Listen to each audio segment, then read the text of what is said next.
దేశంలోని మిగతా మెట్రో నగరాలతో పోలిస్తే హైదరాబాద్ ఆఫీస్ స్పేస్ లీజింగ్లో దూకుడు మీదుంది.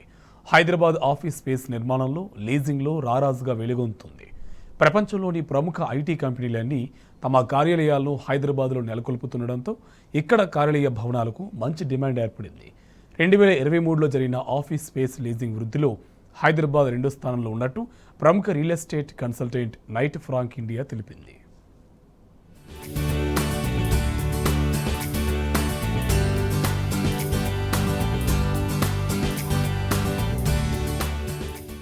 దేశంలోని ప్రధాన నగరాల్లో 2023లో జరిగిన ఆఫీస్ స్పేస్ లీజింగ్ వృద్ధిలో హైదరాబాద్ రెండో స్థానంలో ఉన్నట్టు ప్రముఖ real estate consultant Knight Frank India తెలిపింది. ఓ వెబినార్లో భారతీయ హౌసింగ్, ఆఫీస్ మార్కెట్ పై విడుదల చేసిన తమ నివేదికలో కార్యాలయ స్థల విపణిలో గతేడాది గ్లోబల్ క్యాపబిలిటీ సెంటర్ల హవా స్పష్టంగా కనిపించినట్టు పేర్కొంది.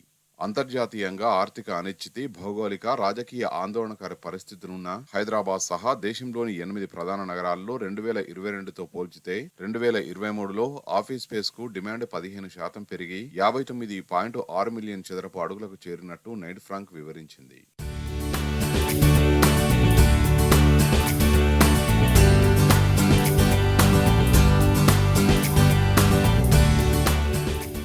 గతేడాది బెంగళూరులో ఆఫీస్ స్పేస్ లీజింగ్ మందగించింది. 2023లో 12.5 మిలియన్ చదరపు అడుగులకే పరిమితమైంది. 2022తో పోల్చితే 14% తగ్గింది. ఇదే సమయంలో హైదరాబాద్లో 32% వృద్ధి కనిపించడం గమనార్హం. ఇక్కడ 8.8 మిలియన్ చదరపు అడుగుల్లో ఆఫీస్ స్పేస్ లీజింగ్ జరిగిందని నైట్ ఫ్రాంక్ తెలియజేసింది. మొత్తంగా చూసినట్లయితే నేడు బెంగళూరు, అహ్మదాబాద్లో ఆఫీస్ స్పేస్ లీజింగ్ పడిపోగా చెన్నై, హైదరాబాద్, కోల్కతా, ముంబై, ఢిల్లీ ఎన్సీఆర్, పూణేల్లో పెరిగింది.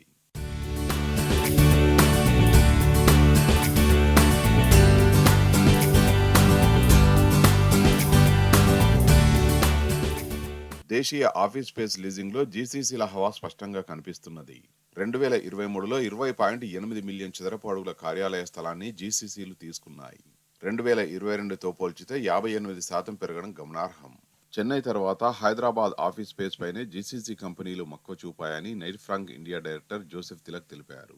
హైదరాబాద్లో అత్యుత్తమ జీవన శైలి, అంతర్జాతీయ ప్రమాణాలతో కూడిన మెరుగైన మౌలిక సదుపాయాలు, ప్రతిభ, నైపుణ్యం కలిగిన యువత ఉండడం కార్పొరేట్లకు కలిసొస్తున్నది. అదిగాక దేశంలో అత్యంత వేగంగా అభివృద్ధి చెందుతున్న నగరాల్లో ఒకటిగా హైదరాబాద్ ఉన్నది. ఈ క్రమంలోనే అద్దెలు ఎలా ఉన్నా డిమాండ్ మాత్రం తగ్గడం లేదు.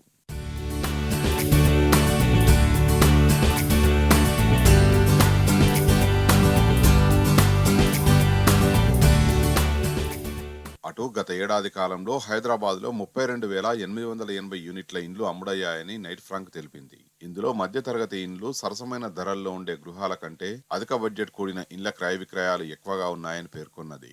గత ఏడాదితో పోల్చితే వృద్ధి 6%గా ఉండగా ధరల పెరుగుదల మాత్రం 11%గా ఉంది. అదే సమయంలో నగరంలో నివాస గృహాల కొత్త ప్రాజెక్టులు ఏడాది కాలంలో 46,985 యూనిట్లు ప్రారంభమయ్యాయి.